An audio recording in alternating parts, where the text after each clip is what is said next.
Hello and welcome to Hear Her Sports, the podcast introducing you to incredible female athletes. I'm your host and producer, Elizabeth Emery. This week, I'm joined by another terrific young athlete, professional show jumper, Gabriela Reutter. What I loved about talking to Gaby was hearing the intimate details of an athlete's preparation. She considers so much on competition day and has created a routine that gets her and her horses to the ring ready. Make sure to stay tuned for her discussion about supporting herself financially in the sport.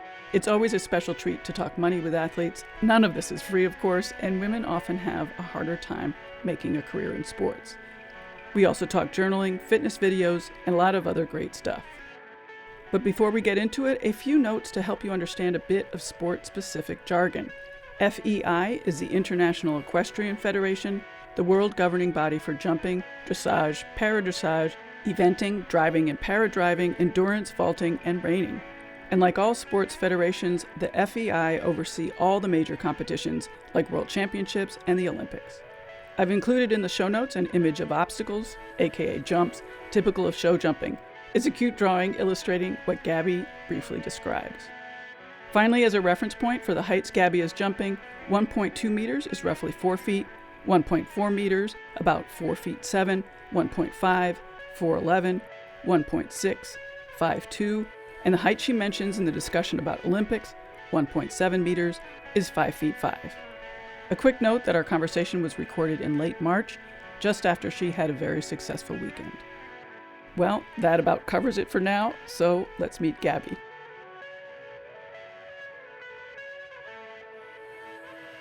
Joining me today is equestrian Gabriela Reutter. Gaby was born in Santiago, Chile, and began riding early on at only 4 years old. When she was 17, she moved to the United States to pursue a career in professional show jumping, and soon after began riding under the guidance of Olympic gold and silver medalist Chris Kapler. Like so many female athletes, Gaby did not miss out on college. This past December, she earned an undergraduate degree in economics and business studies at NYU. To date, Gaby has multiple top finishes in international FEI classes, from the U25 Grand Prix divisions to victory in an FEI 4-star event. She currently campaigns her 2 show jumpers, Atticus Diamant, known as Monty, and Maharees Rock, known as Rocky, at the FEI level and has a number of developing prospects imported from Europe and Chile. Just this past weekend, Gaby and Monty had 2 incredible wins during this year's Winter Equestrian Festival in Wellington, Florida. They were FEI 2-star events at 1.4 meters and 1.45 meters. Her other horse, Rocky, finished in the top 3 the same weekend in the 30,000 Grand Prix. Her international equestrian CV also includes Spruce Meadows, the Hampton Classic, and several junior young riders South American games. Gaby has big goals. In 2018, she received her Certificate of Capability for the Pan American Games, following a top 3 finish in the FEI 3-star 1.5 meter. Her sights are now set on the 2023 Pan Am Games, and to one day be the second only woman in history to represent Chile at the Olympic Games. Welcome, Gabriela. I again so appreciate you making time to be here on the podcast. It's really exciting to have you here just after your wins this weekend. Thank you so much, Elizabeth. I'm very excited to be here. Great. Well, why don't you start by telling us about this weekend? Okay, so it was really exciting because this was the last week that I was going to show my 2 Grand Prix horses in the 2-star event. We switched venues. We did it at the stadium. Normally, we show either at the Derby field or in the international ring at Palm Beach International Equestrian Center. And this was at the stadium, which rides a little like an indoor feeling. It's a little bit of a smaller feeling ring, so the jumps come at you really fast, and it's a little more difficult because you don't have that much time to like catch a breath or anything like that, as the ring is smaller. So I started my week by showing both of the horses in the 145 speed class, in which you have to go as fast as you can while keeping all of the fences up. There were 50-something starters, only 49 ended up going at the end. With Monty, my plan was to go and try to win, and with Rocky, just to give her a nice warm-up class. And luckily, we did it with Monty, and we won the class, and that was really exciting. And then the next day was the qualifier for the Grand Prix, which I did Rocky in, and she qualified with just one fence down, and she was really great.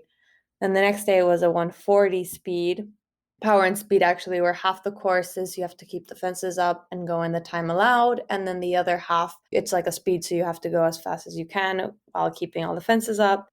And both of the classes we won were $6,000. So I had to make sure to treat it just as important as the previous class, because even though there were only 10 that ended up participating, it was the same amount of money, same amount of FEI prestige. So I try to keep reminding myself of that while trying to win with Monty, which we did, which was awesome. And then we finished the week with the Grand Prix. My mare we had 2 fences down, but she was really great, so I was very happy.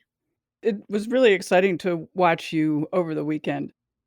Can you talk a little bit more about how these classes work? You know, you talked about the speed class.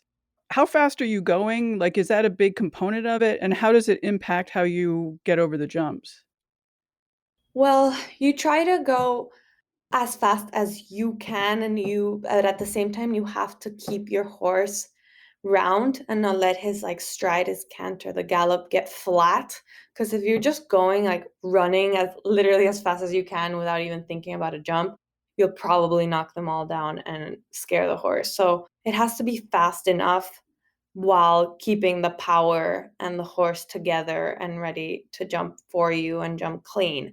Also, a big component is how short you turn, especially in a small ring like that. You don't have a long time between fence and fence, so there's only so much you can do. So it's a big component is just trying to land and quickly turn, do inside turns and stuff like that. Usually most competitions, like the bigger like Grand Prix style competitions, you have one round where you try to keep all the fences up and you have a specific time allowed, so you have to do it inside the time allowed, otherwise you get time faults. And then anybody who goes clear has to do a jump off, which is a shorter course in which you have to do as quickly as you can and keep all the fences down, and that person wins the class. I'm glad you talked about your sort of attitude about going into it, because I think I read somewhere that you went into the competition with every run being a speed class. Can you talk a little bit more about what that means?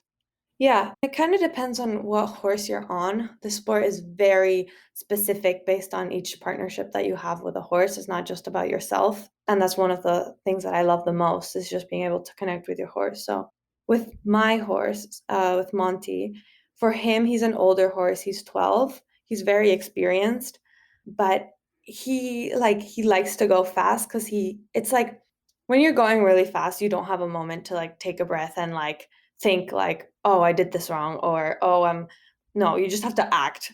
And I think that really helps him too, because he doesn't get like lazy. So I treated both classes as if they were both a speed, even though one was a speed and one was a power and speed, just because surprising him a little bit, like shorter turns, like it just keeps him together and it keeps him thinking, and it keeps me thinking as well. And yeah, and I think for me that really helped. I love the idea of your horse getting bored. Yeah. He does though. He's like a he's a very, very special horse for me. He's like a gentle giant. He's really big. He's over 18 hands, which is Wow. I don't know. He's like probably like 18.2 or 18.3 or something. But he's like a gentle giant because he doesn't know how big he is. So he'll just like nudge me and I'll literally fall because he's so strong, and he'll like push into me or whatever. But he's very special. He needs so much attention. He's so spoiled. He's the most spoiled horse in the barn, and he'll like yell at you if you go past and not pet him or don't give him any attention. Yeah, so he has to have like the best stall with 3 windows where he can look at my groom, so he can always have attention. And anytime anybody goes in the barn, they have to say hi to him. Like it's this whole thing. Like, and no, the funniest thing is if he doesn't get enough attention, he's right by where we turn the water on for the horses. So he'll turn it on and that will flood all the stalls because the No. water's on. Like, even though each faucet is not on, it'll start dripping. So all of our stalls will start to get flooded. I don't know. He's ridiculous, but I love him. That's great. And you mentioned how much you love him and how special it is. Why? What about him has, I don't know, why do you love him so much? Well, for starters, he was the horse for me. Like I think every rider has one horse that like gets them to the top and gets them jumping very competitively. And I started jumping with him like a meter 20, and then in like less than 3 months we were jumping our first meter 50. And he's just the safest horse I've ever been on, and he has such a big heart and he always tries his best. Like I know I'm gonna be okay no matter what course, no matter if I'm scared, if everybody's like getting eliminated or retired. Like I know if I go with him, I'm gonna be okay. And I've never had that feeling before. I've always sometimes been like a little uneasy, but he's always been so perfect. And every time that I get a little jumped loose, because he jumps very hard sometimes, trying to be careful, he will like immediately on landing, like lift his head up and go wherever he feels my body weight is shifting to make sure that I stay on. Like, knock on wood, I've never fallen off of him in over 3 years. And that's like big. Yeah, yeah. When you got him, how much did he know and how much did you need to train him? I got him when he was 8, like in November, and and his birthday is in May. So it was like November 2017 when I got him. And he had done some 145 classes up in Spruce, and but not done that much. Like 145 was the biggest he had jumped. But although in Spruce, like it's big, and he won a class there. And then I got him and we just started building up, and we did our first 150s together, our first 155s and our first 160s. Got certification for Pan Am Games, jumped the Hampton Classic Grand Prix. I don't know, he's my heart horse and I love him with everything I have. So how do you train your horse and how do you train yourself to go from, 1.2, as you said, up to the 1.5 meter? Well, everybody has their own ways to train. With Chris, we've never jumped big at home. He does technical courses at home for us to practice, but they're not big.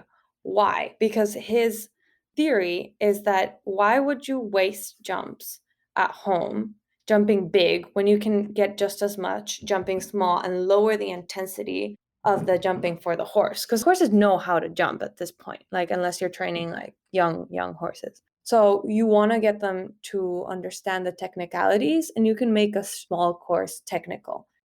So we lower the impact for the horses and we focus more on the details, on getting the right distances, getting the right pace, the right canter for this to get the striding, focusing more on the technicality of jumping a jump well and as best as you can, more than jumping big.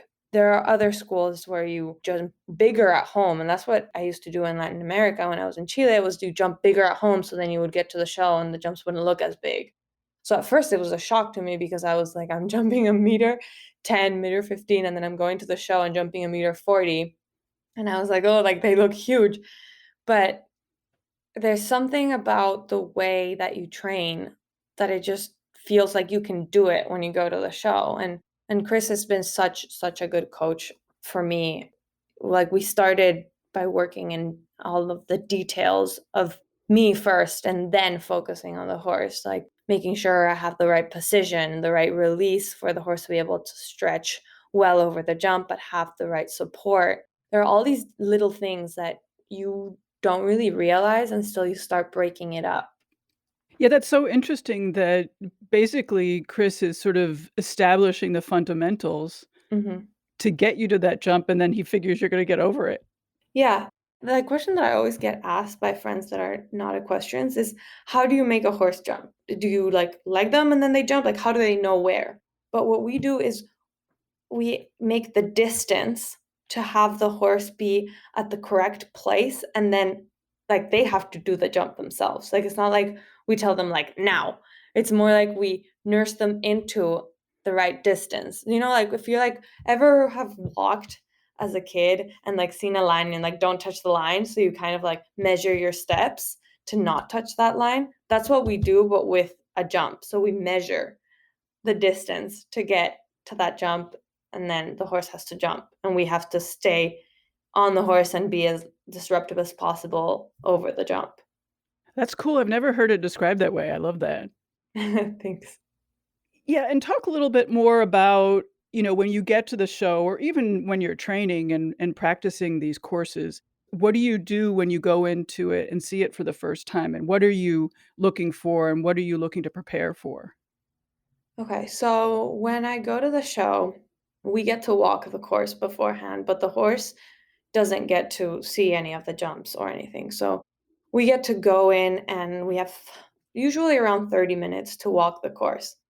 Every step that you take is a meter, and 4 meters is a one stride. About 4 meters is one stride. So you walk the course, and what I do specifically is I try to walk the exact path that I'm going to do with my horse. Some people just go up to the jump and just be like, okay, one, and then you walk and it's a 6, and then they cut the turn and just go straight to the jump. Like I walk exactly what I'm going to do. So I come in, I'm going to show my horse this, so I walk that. And I'm going to start on like my left lead, let's say, turn around and get straight. I get up to the jump, visualize me jumping it, then move on. And that way, I get a very clear picture of the course in my head. So then when I do my visualization before going in, it's like I'm just doing it over in my head. Like I also sometimes do the movements of me holding the rein, kind of like leaning forward, because all of that just gets you more prepared for when it's actually going to happen. And then, yeah, so we walk the course. And the first thing is to be like, okay, this is a 6 stride, a 7 stride, a short 4, a 3, whatever. And then at the end, you recap and you also kind of look at, there's so many factors. I'm trying to explain all of it at once. So in a triple bar, you kind of have to do a distance that goes a little closer than where it's a vertical or an oxer. Like you have to ride the distances differently. A vertical is more careful, so you have to have more support. An oxer, you kind of have to ride a little bit more the back. So it all depends like how the jump is. Like if it has something that can be spooky, you might have to like get there differently. So you have to plan that. It's not just being like jump this, then short 6. Because let's say you have a triple bar, so you have to like ride up to it a little bit with more pace and then get a round fence. So then the short will be nice. But if it's a vertical, then you have to ride it differently, and it kind of like affects the way that the jump is. If it's spooky, you probably have to put more leg in. So it kind of affects the whole course. And also the thing about courses, it's a lot harder to jump a course than to just jump one jump, because when you jump one, they're not connected. You have nothing after that. So that's difficult because if you have a jump after another, you have to not anticipate the other jump, because then you're going to forget about the first one. To jump the first one, but it's like in the air, you have to think about, okay, I jumped it this way, so it's going to affect my distance to the other one that way. And what do I have to do now? So it's a sport that you have to be like thinking in the moment and present at all times. So circling back to walking the course, after walking once and seeing like kind of the strides, and then you go into more detail about, again, like how you think the horse is gonna react to different fences, how the turn is, if there's a spooky corner, like they might lean in, so that'll shorten your distance. But then after that, you also have to think that, okay, this is what I think may happen, but it might not happen.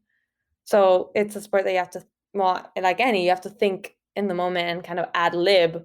Like the Grand Prix, I jumped a triple bar and it was a wideish 7 strides to a vertical.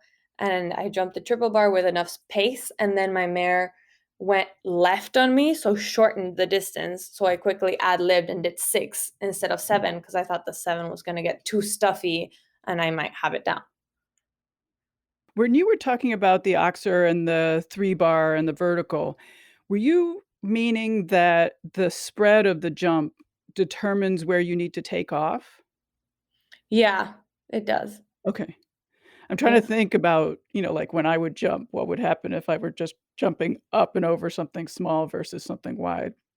Yeah, because if it's a vertical, like you have to, I guess it's more like if it's an oxer, you have to go at it with pace, like think about the width. So kind of like a distance that's a little further away. If it's a vertical, you jump it a little more, like with more support, just because the horse has to go up. You have to think about the up more than the out, you know? Right. It's kind of Interesting. difficult. I've never tried to put this into words, so it's actually more difficult than I thought it was. So after I walk the course and then I talk about it with Chris or whatnot, I go in and ride, and there's a warm-up ring, and in the warm-up ring, you get a fence. Now we usually start jumping when there's 4 horses ahead of us that have to go yet. If you do about an estimate, each horse takes about 2 minutes between them getting in the ring, jumping, coming back out. So you try to go 4 ahead, so you'll have at least from, like, 8 to 10 minutes to jump the warm-up, 'cause their warm-up, there's usually only 3 or 4 fences.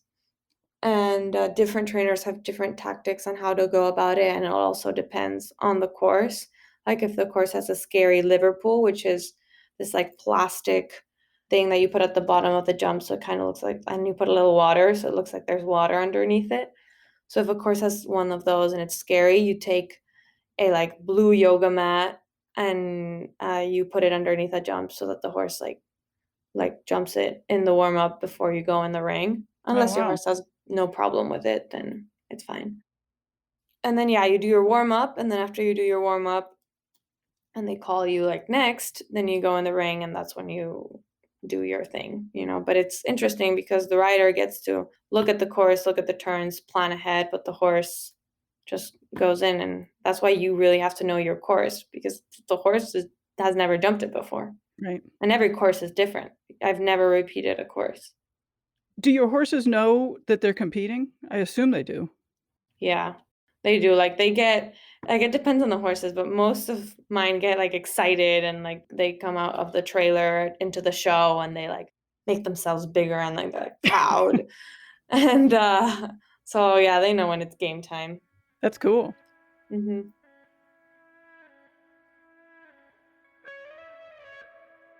Are you a book lover? I've added some more great books to my recommendation list and to the guest recommended book list. In Marathon Woman, Kathrine Switzer writes her personal story about getting the women's marathon into the Olympics. A really exciting read for female runners and followers of sports history. In this episode, Gaby mentions The Golfer's Mind, a book about the mental challenges of golf, which she adapts to her own sport, as you can do too. Recently, I ordered some books myself from Bookshop, and it's such a super easy and absolutely pleasant experience. And anytime you order from Bookshop, you are supporting Hear Her Sports, and I thank you so much for that. The podcast takes time, and it also takes money for hosting, recording, and other tech needs. Thank you for listening and for keeping us going. Find us at hearhersports.com/books.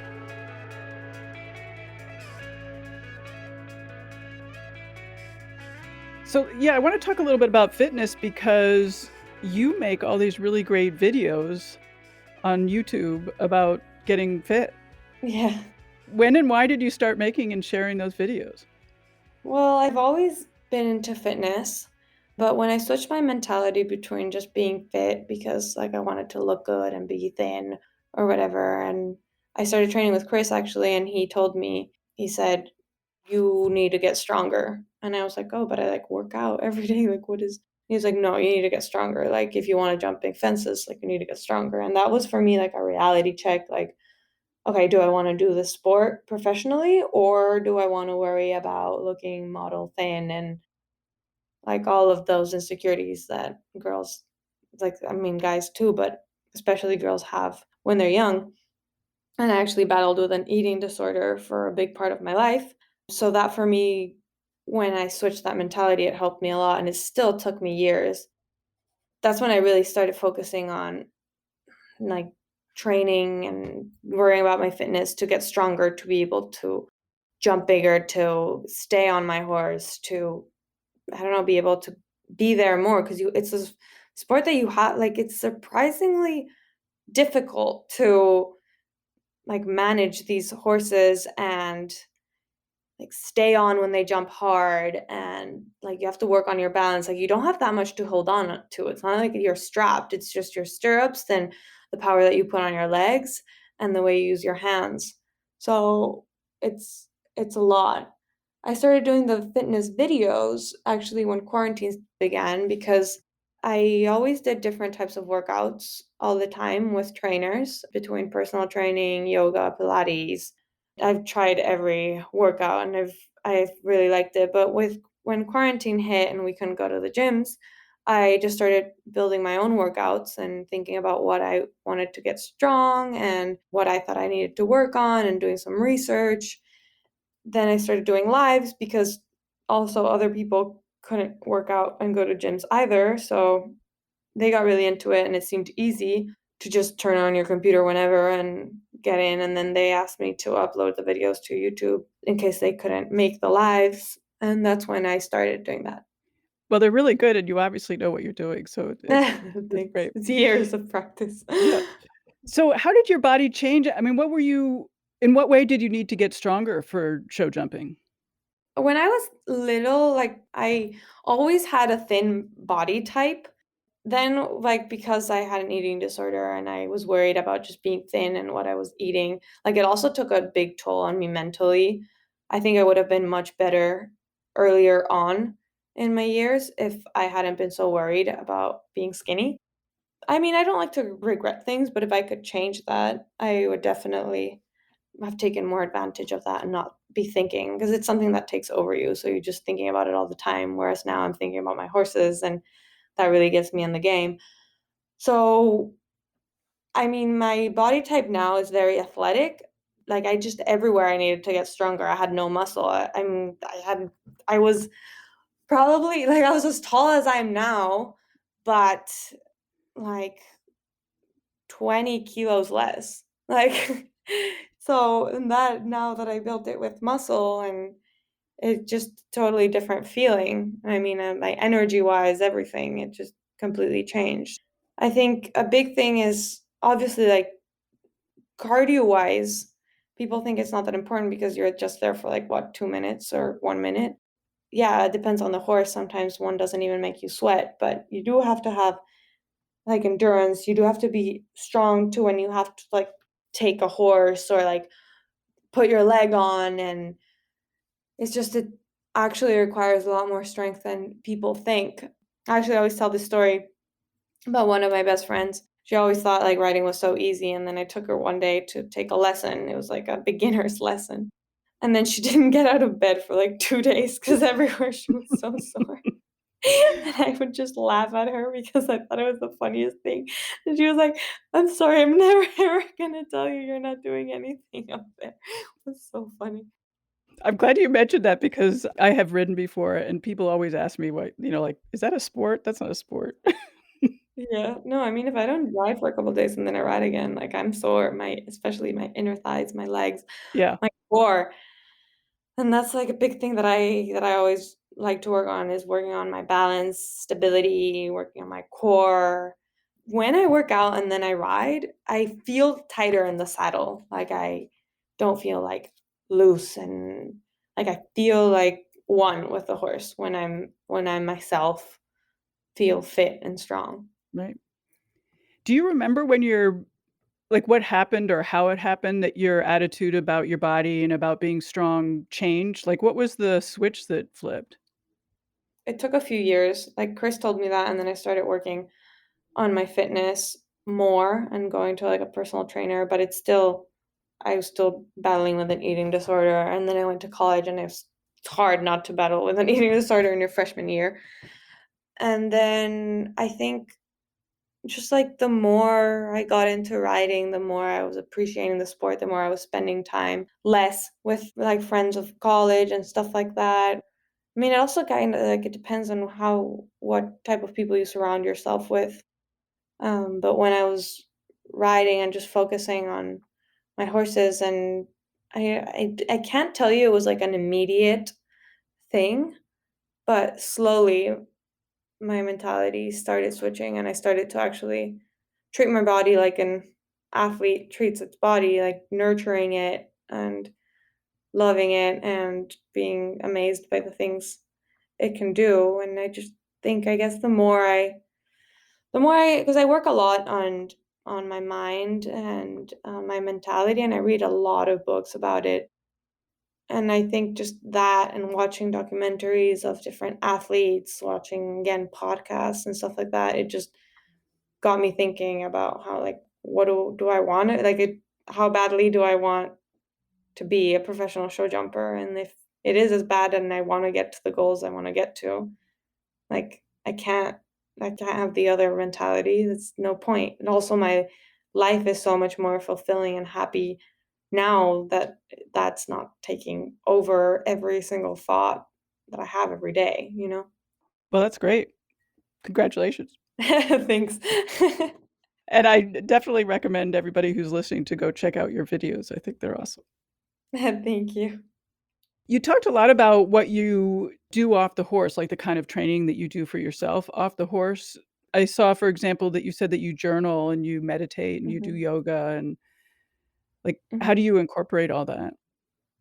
Over the years, I've just been doing small things. For me, a big thing was like writing stuff down just to like take it off my chest and then stop thinking about it. When stuff goes wrong, like it's fine to feel at least for me, it's fine to feel frustrated for a bit, like deal with it, but then you have to like move past it and focus on the present. Like there's no point in keeping those thoughts because then they're just going to hinder your progress. That's how I started journaling. I actually started doing a blog. It was called My Ride and Balance. It all started with like talking about the frustrations and uplifts of show jumping and how sometimes you're doing super well in a round and then something goes wrong and you fall and everything's like it's over, you're eliminated, like no point. It served as an out for me to talk about it because I didn't like talking about it with people, like, "Oh, yeah, I did badly in a competition," like, just it hurt my ego and it hurt my confidence, so I'd, like, tried to avoid it, be like, "I just didn't go that well," like, I hated it. I didn't know how to accept that that was just part of the learning progress, and so I used it as an out, and I spoke about things when it went well but mostly when it went badly, and that moved on to me journaling.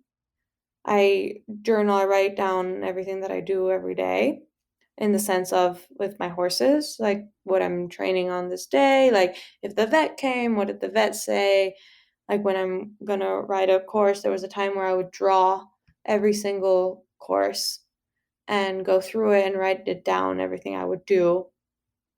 Because for me, it was hard to do a visualization, and it's still sometimes difficult because I would start visualizing, and for some reason, I would keep on, like, having an image of me, like, messing up instead of, like, visualizing the positives, but when I was writing, I could, like, control that more. So I would write it first, and then I would visualize it, and sometimes I don't know why, it's kind of like when I'm driving a car and you're driving in the defensive, and you kind of, like, think, "Oh, if" I mean, at least for me, it happens, "Oh, if that truck for some reason were to like stop really short now, like I'm too close, so this would happen." So it's like kind of like that in my visualization. Like I'd be like, oh, like visualize a fall or a stop. I would have to open my eyes and be like, stop. Now I have more control, but sometimes it does happen. And I just kind of stop and start again.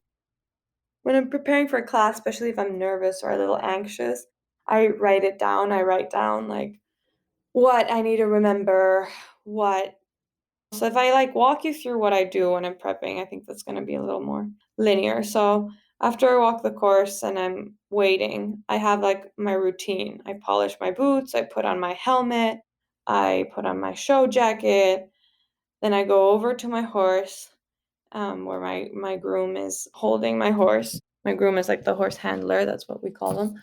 And I like do my stretching and then I close my eyes. I do my visualization of how the horse is going to ride and exactly what it's going to be. If I'm nervous beforehand, I like write in my journal, or like if I just want to remember certain things and I remember, I like point down things that I have to remember around the course depending on the horse. Like, let's say with Rocky, I have to make sure that I keep a soft hand, but I keep my leg on all the time, especially in combinations. I have to give her a confidence round, da da da. And then I write like a little message to myself, like you got this, you are fully prepared to do this, and like go out and go clear and jump the best you can do, like ride to ride great.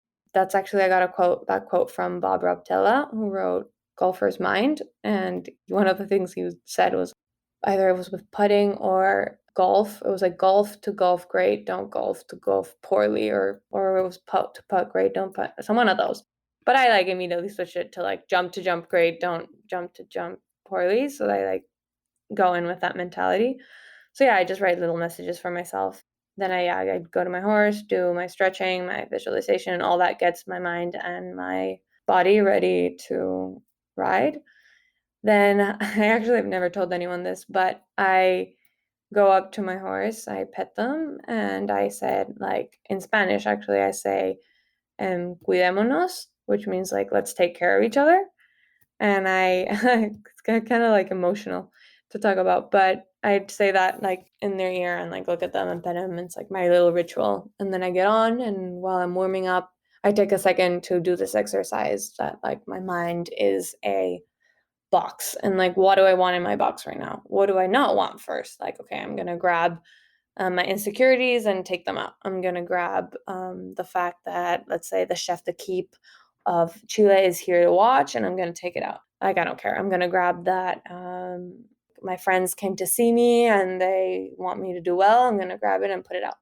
I'm gonna grab, like, I don't know, anything that's like not useful. I take it out of the box and I put it in a bag and I like shove it out of my mind. And then I put in everything that I want to be in the box. So I put in the course, I put in little reminders, the same that I wrote down, like, okay, I have to remember to keep your heels down, remember to push on the horse's neck in the jump, remember to breathe in this part of the course, like just little reminders. And then after that, and I'm warming up my horse, obviously I go over my course a couple times, and then I start warming up. So that's kind of like a whole ritual that over the years I've been building on and just thinking about it. And then I also do breathing exercises if I feel like I'm not calm enough or I just want to get my focus in.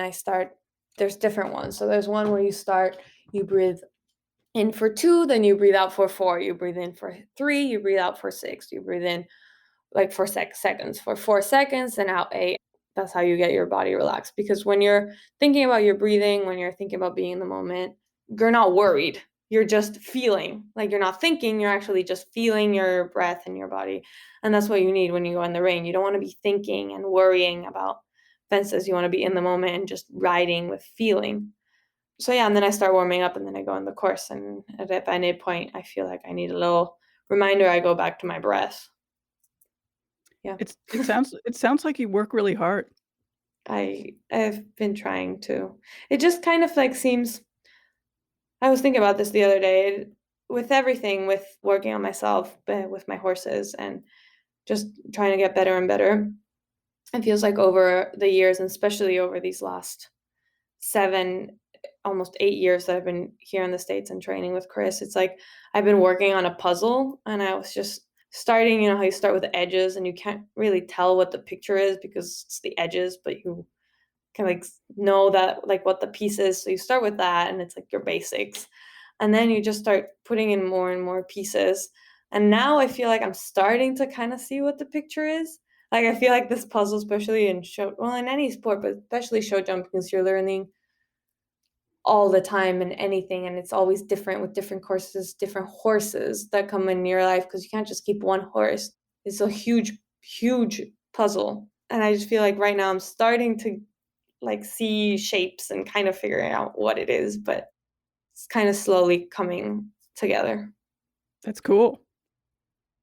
And what are your weeks like? Like, let's say you're home training, what is your day like, and how often are you taking lessons or working with Chris, and how often are you doing things on your own? Like, Mhm. how does that go?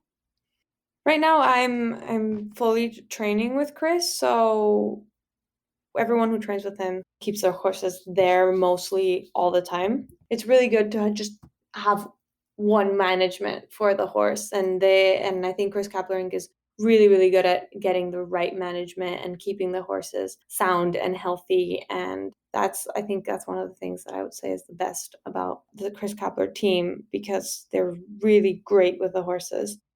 So I have my horses with him, and we get a couple lessons a week. We usually do a no stirrups at least once a week. Then we do a couple of flat lessons, but it's not every day. So he also lets us do like our own thing. Like we're all capable of flatting and working our horses.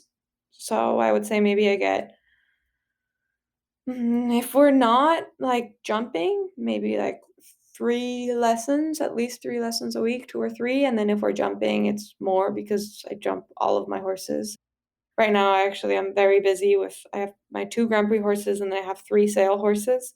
So I have 5. So I'm riding from 8 to 12 to 1. So it's a pretty busy day for me. And then yeah, like he watches us a lot when we're flatting too. I think, I don't know, I always kind of think like, what is he thinking? Is he actually like judging what I'm saying and being like, oh, I think she should do this more or put more right leg? Or is he just watching to like see like, oh, we need to work on this? Or is he just literally just watching? I don't know. I've never actually asked him this. I feel like I should.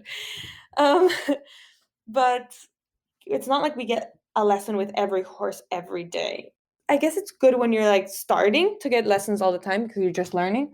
But once you know what you're doing, you have to be able to do it on your own too. Yeah, you need some independence for sure. Mm-hmm. I'm glad you mentioned your sale horses.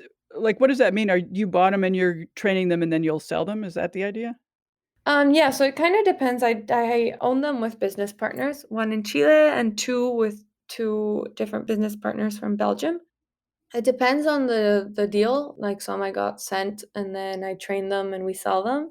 And then some I bought part of and then same thing, train, jump them a little and then sell them here. I'm just starting this business now, so I'm kind of seeing how it goes. But I imported one that I tried in Chile when I went, because I think a big thing in this sport, especially as a female athlete, is like you have to hustle. Like you have to be like networking, and like I got to Chile and I texted all of the trainers that I knew and was like, "Hey, do you have any horses?" And then I went and tried them and found this one that I really liked that I thought could be for the American market. So I bought part of it and then we brought it over and now I'm training it and seeing how it goes. And I have to sustain my career in some way, start to get a little more independent from my parents. So that's why I'm trying this sale horse business. And then same thing with the other 2 business partners from Belgium. Like I found one and then I spoke to him and then I kept contact and I told him what I wanted to do and then he was like, "Okay, let's do it. Let's go." And it's just kind of like you have to always be thinking and getting creative and being, because when I went to try the horse in Chile, I like tried it and then I was like, I like it, but like how about we go into this as a business and not just me buying it and taking it, like I'll buy half or whatever. This is an example. I'll buy half and my costs then get deducted from the sale price and then we split the rest or whatever. Just depends on what people are comfortable with and what you plan on doing. But that's kind of the deal with the 3 sale horses, and That's awesome. the 3 of them are lovely horses, so I'm sure they'll find great homes Yeah, with that's different awesome. people. I love that you're doing that. Thanks. What does a show horse cost? Oh, it depends. It really, really, really depends. Like I could not tell you a specific, but it depends on the level that the horse is jumping. It depends on how competitive the horse is. I don't know, you can find a young horse for 30,000 in the middle of Europe, or you can buy a Grand Prix horse that went to the Olympics for $3 million. Like That it is a range. Wow. Yeah. it just depends, and it depends on the market, and the horses are getting more and more expensive, which is difficult. And that's one thing that is different from show jumping to other sports. Is like the horse is a big part of it. So you have to have a horse that's good enough to do it with you. Like, yeah, you have to be good, obviously, but you also have to have good horses. So it's hard because there's people that don't have the funds. They have to find other ways, either by getting good enough themselves and then getting sponsors, or and if not, like some people that have a lot of funds are able to get more horses and jump more and then get to the higher level quicker because they have funds to be able to get great horses and then eventually like get really good themselves because they get more practice. Because again, like swimmers or tennis players, like you can be practicing all day as long as your body needs it. But we are on a horse, and that like I'm not going to train my horse for hours and hours and hours, because no, like I have what, 1 hour a day to train my horse and then make sure he stays healthy and sound, and that's it. And then if I don't have more than one horse, which was the case for me for many, many years, then I have to compensate with watching other people, learning from watching, and then working on my fitness. But at the end of the day, the more hours you get in the saddle, the more jumps you jump, the better you get. So it sometimes can get frustrating, especially if you don't have as much funds as other people that are doing the sport. Because I mean, it would be easier in a sense to get there if you had unlimited funds. Sure. But I think there's a special thing of getting there with doing it yourself too. Even with $1 million horses, like those people still have to put in the work and they still have to ride and get the horse and get it done. Of course. Either way that you get to it, I don't think it takes from the merit because you're still putting in the work.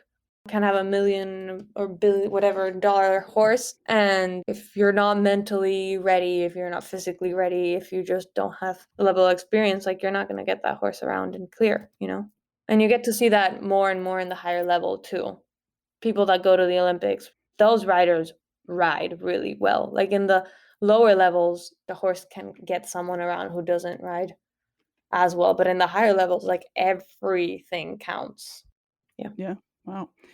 What's the difference between, since you brought it up, what's the difference between the level that you're riding and the Olympic level? Like what are you going to have to work on to get there?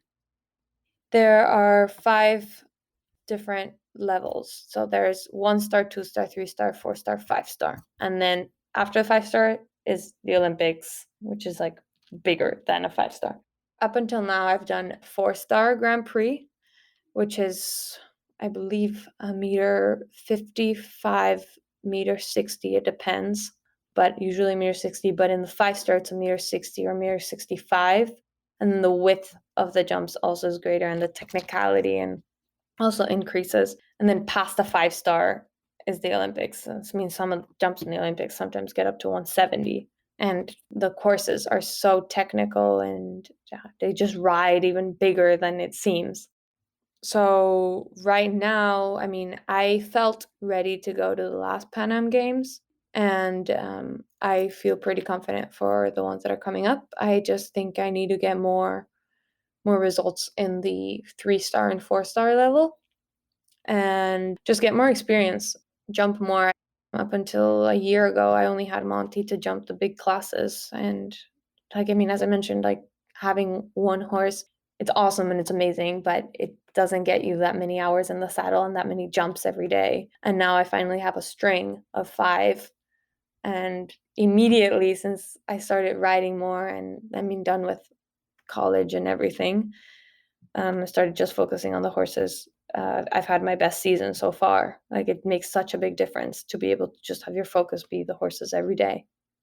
And so what are your goals, I would say, like the next 5 years, what are you hoping to accomplish? I would love to get top placings in a 3 star and a 4 star Grand Prix. I think that would be amazing. I mean, in the next 5 years, I would see myself jumping a 5 star Grand Prix, going to the Pan Am Games, and hopefully qualifying for the Olympics that I believe are in France, right? In Paris, Yes. the Yes. next ones. So those are my goals. And I don't want to go to like the Pan Am Games or anything like that, like just to go. Like I want to be able to be competitive. Sure. Yeah. So I think those are my big, big goals. I would also like to do a World Cup final. I think that would be really cool, and jump some of the bigger shows. There's a bunch in Europe and some in the States that I haven't done. Last year I did the Gold Cup, which was a big goal of mine. So that was really exciting. So I was just bigger shows, and yeah. Well, we have talked for quite a long time, but I am going to ask if there's anything else we didn't get to in case there's something that you're wanting to make sure people hear. Mm, I think one of the things that we didn't get to, and I mean, your podcast is about women in sports, and I think it's awesome, is like it's for me, it hasn't been a struggle in the sense that I feel oppressed as a woman in the sport, especially not here in the States because there's a lot of women and a lot of strong women in the top placings. But I do have to say that in Chile, it's different. Like the fact that there hasn't been a woman going to the Olympics for show jumping in Chile since what 1972, I think it's something that needs to be changed. And for some reason, women in general don't get to that high of a level. I'm not sure why. I'm not saying it's a thing of the system or anything like that. I mean, I do think in Chile, it's like I have felt overshadowed a little bit by stronger male voices, and I've had to stand up for myself. Like even with people that were like friends with me, like I remember, and I've told this story to people because it's like marked me. It's very in my brain, but there was this guy that I used to be like best friends with, and he's my age, and he was always really, really good. One time we were gonna do the Nations Cup here in Wellington, and they had a team. It was 4 guys. He was one of them, and I was going in as the reserve. No, not because I felt ready or wanted to do the Nations Cup, just because I wanted to get in the 4-star and jump the speed classes. I think I had just had my horse for maybe like not even a year or something. And I was doing really well that season. I won. I was still an amateur, so I won a high amateur class and then was second in the classic, finished reserve champion. And after like all of this, we were at a team meeting, and for some reason he felt like I shouldn't have been there, or I don't know. And he says to me like, I hope you don't think that you're gonna, it was something along the lines of, I hope you don't think you're gonna be in the Nations Cup team because like you couldn't do that. And I just was like, first of all, I don't want to do it. That's not why I'm here. And second of all, like, you have no idea what I'm capable of. And that's like when one of the things that I'm just like, who in their right mind says something like that to someone else? Like, especially as your peer, as a young athlete, like we were both 21 or something like that. And that, I don't know, it just felt terrible. And I feel like I've had and heard lots of stories of people in Chile talking badly about me, and I obviously ignore it. Like I am not going to get into that, or like saying that, oh, I don't even know what they say honestly, but saying that I'm like not a good at rider enough or stuff like that, instead of supporting and putting people up. Like I've always felt like in Chile, it's like if you're good, it's a bad thing, so you should be like shut down. I don't know. But this never happened to like guy athletes, but it did happen to me. It was mostly female, like girls saying these things and gossiping, and like, yeah, guys got involved too, but it was mostly, I don't know. I don't know if there's this like more of a competition. I don't know, but it was just always a shock. And recently, I mean, I've been very not focused on what's going on in Chile, but like the dude, like the federation and people that write stuff about the federation, like I have to come to them and be like, "Hi, like I'm sure you want to like talk about this. I just won this and this. Like maybe you want to do a note on it." Whereas with other athletes, especially like the big male athletes, like somehow they always know and they don't have to come out, but I have to go in and say like, "Hi, I did this. Like not sure if you're aware." Like I don't know. It's just it feels weird. We didn't talk about this either, but do you think it helps or hurts that the men and the women compete together? I think it's really interesting because I think it's the only or one of the only sports Yeah, in the Olympics, right? yeah, I don't know if it helps or it hurts or anything. Like I think it turns out to be an even field because it's not about how like strong or fast you are. It's more about the connection that you have with your horse and how fast and strong you guys are together. So I don't think it like hurts or anything like that unless like I haven't had a moment that I'm like, "Oh, he just won because he's a guy," or stuff like that. Or he does better because he's a guy and he's stronger. Also, there are horses that have like need more of a girl ride in the sense like usually girls tend to be more soft. I don't want to go into stereotypes or anything right, like sure. that, but or horses that are very strong and need like a very tall, like strong person. So it's like more of a guy horse in a sense.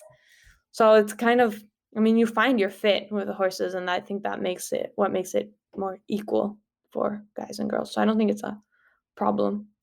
But I would hate to hear that you're kept off teams because you're a girl. Yeah, I a little bit felt like that for the Pan Am Games.